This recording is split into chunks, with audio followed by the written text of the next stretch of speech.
दरअसल पटना में इंडिगो के स्टेशन मैनेजर रुपेश सिंह की हत्या को 60 घंटे से ज्यादा का वक्त बीत चुका है, लेकिन हत्यारों का एक भी सुराग पुलिस के हाथ अब तक नहीं लग पाया।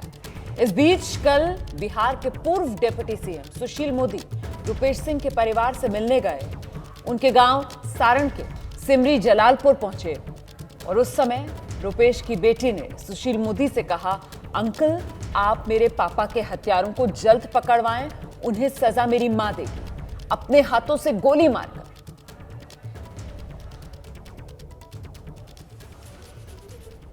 हम देखिए सर एक ही बात बोलेंगे बोले पकड़ा जाएगा तो काला गोली जलता नहीं, मेरी मम्मा मारेगी प्लीज। मेरे पापा का इंसाफ लौटा दीजिए। मैं रोती पर मैं रो नहीं पा रही क्योंकि मैं रोऊंगी तो मेरी मम्मा को अंदर से दर्द करेगा। तो ये छोटी सी बच्ची और इस छोटी सी बच्ची की मासूम सी मांग आपने सुनी।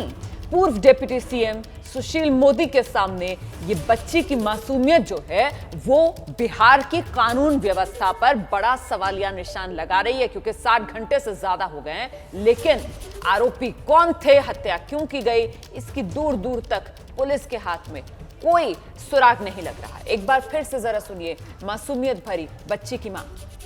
हम देखिए सर एक ही बात बोलेंगे बोले पकड़ा जाएगा तो काला गोली जलता नहीं, मेरी मम्मा मारेगी प्लीज। मेरे पापा का इंसाफ लौटा दीजिए। मैं रोती पर मैं रो नहीं पा रही क्योंकि मैं रोऊंगी तो मेरी मम्मा को अंदर से दर्द करेगा। तो आप सुन रहे थे मासूम बच्ची को, वो कह रही है कि वो रो भी नहीं पा रही है क्योंकि उसे पता है कि अगर वो रोएगी मां के सामने तो मां को अंदर तक दुख होगा। पिता को खो चुकी है, लेकिन अफसोस इस बात का ज्यादा है कि पिता को किसने मारा, पिता की हत्या क्यों कर दी गई, ये वो तमाम सवाल हैं जो सिर्फ सवाल हैं, इनके जवाब अब तक मिल नहीं पा रहे हैं। और इसीलिए एक तरीके से दोहरा दर्द जो रुपेश का परिवार इस समय सह रहा है, दोहरा दर्द इस वजह से मैं कह रही हूं क्योंकि एक तरफ तो रुपेश को खो दिया है परिवार ने, और वहीं दूसरी तरफ रुपेश को किसने मारा, क्यों मारा, कैसे मारा, ये वो तमाम सवाल हैं जिनके जवाब मिल नहीं रहे हैं। और इस वजह से परिवार इस वक्त ये दोहरा दर्द सहने को मजबूर है। हम सीधे रुख करते हैं, मेरे साथ मेरे सहयोगी प्रकाश कुमार इस वक्त मौजूद हैं। प्रकाश, 60 घंटे से ज्यादा हो गए हैं और बिहार पुलिस के हाथ अब तक खाली क्यों? देखिए रोमाना, जो आप कह रहे हैं ना, कौन मारा, किसने मारा, इन दोनों सवालों के जवाब तो अभी पुलिस ने खंगाले नहीं है। लेकिन दूसरी तरफ ये भी सवाल है कि किसने मरवाया, ये किसकी साजिश थी, क्योंकि रुपेश का कनेक्शन आप ये कह लें कि बिहार के कौन ऐसे नेता होंगे, कौन ऐसे ब्यूरोक्रेट होंगे जिनके साथ नहीं थे, ये कहना मुश्किल है। तो जाहिर है कि हम अभी इस वक्त खड़े हैं आर ब्लॉक दीघा पथ जो आज से शुरू होने वाला है, वहाँ पर मुख्यमंत्री नीतीश कुमार कुछ ही देर में यहाँ आने वाले हैं और हम भी इंतज़ार कर रहे हैं इन सारे सवालों का जवाब लेने के लिए। उनसे पूछेंगे कि आखिर कैसे हत्या हुई, क्यों हत्या हुई और क्यों पुलिस अब तक खाली हाथ है, इसे ब्लाइंड केस मान करके चल रही है कि यहाँ पर अब तक पता नहीं चल पाया है। तो नीतीश कुमार ने खुद कहा था कि किसी भी कीमत पर क्राइम बर्दाश्त नहीं करेंगे, अपराध को बर्दाश्त नहीं करेंगे। तो ऐसे में सवाल ये उठ रहा है कि नीतीश कुमार के पास क्या जानकारी आई है अब तक, ये इंतजार रहेगा हम लोगों ये जो को। बात आप कह रहे हैं ना कि जरूर है नीतीश कुमार के पास क्या जानकारी आई अब तक, इसका इंतजार रहेगा। देखिए कल की हेडलाइंस क्या थी, ये मैं कल की हेडलाइंस आपको बता रही हूं कि मुख्यमंत्री नीतीश कुमार ने डीजीपी से स्टेटस रिपोर्ट तलब की है रुपेश हत्याकांड मामले में। स्टेटस रिपोर्ट दी गई, स्टेटस रिपोर्ट में क्या कहा गया, कुछ बताया गया है सीएम को, या फिर पुलिस जो है वो बिल्कुल निकम्मी इस वक्त नजर आ रही है पटना की?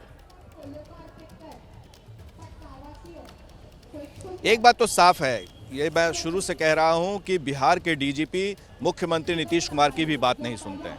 ये मैं बड़ी जिम्मेदारी के साथ कह रहा हूं, क्योंकि उनकी जो बातचीत है डीजीपी की, किस तरीके से वो कार्यशैली है, इसको लेकर शुरू से सवाल उठते रहे, उनके बैकग्राउंड पर भी सवाल उठते रहे। और अब जबकि बात 7 महीने बच गए हैं उनके रिटायरमेंट को, तो वो क्या एक तरह से एक्शन ले रहे हैं, इसकी जानकारी न मीडिया को मिल रही है और ना ही दूसरे लोगों को दी जा रही है। हाँ, ये ज़रूर है कि जो हमारे सूत्र हैं पुलिस में, वो बता रहे हैं कि रुपेश के मोबाइल फ़ोन को खंगाले जा रहे हैं। वहाँ पर जितने डंप डेटा थे, मोबाइल फ़ोन्स थे, उस वक्त काम कर रहे थे, उसको खंगाले गए हैं। लेकिन अब तक कुछ भी नतीजा सामने नहीं आया। कुछ लोगों से पूछताछ की जा रही है, एयरपोर्ट पर जो उनके साथ काम करते थे उनसे, जो उनके दोस्त थे उनसे बातचीत की जा रही है, उनसे पूछताछ की जा रही है, लेकिन अब तक नतीजा कुछ भी नहीं निकला। हाँ, ये ज़रूर है, फिर से मैं कहूँगा कि ये इंतज़ार है कि डीजीपी ने क्या रिपोर्ट दी है नीतीश कुमार को, मुख्यमंत्री को, और वो क्या आज मीडिया से बात करेंगे, मुखातिब होंगे और बताएंगे कि क्या इस पूरे मामले में अब तक पुलिस ने किया है, और अपराधी या अपराध करने वाले जो करवाए हैं, जो साजिश है, वो कौन लोग थे। और मासूम लड़की जो हम दिखा रहे हैं बार बार कि उस लड़की ने जो आवाज़ उठाई और कहा है कि पहली गोली मेरी मम्मा मारेगी और मैं रो नहीं रहूँ, ये जो मासूम बच्चे की जो आवाज़ है, दिल दहलाने देने वाली आवाज़ है, और ये आवाज़ को क्या जवाब सुशील मोदी दे पाएंगे या मुख्यमंत्री नीतीश कुमार दे पाएंगे, इसका इंतजार है। रोमाना, बिल्कुल, आप रहिए मेरे साथ प्रकाश कुमार, मैं लौटूंगी आपके पास।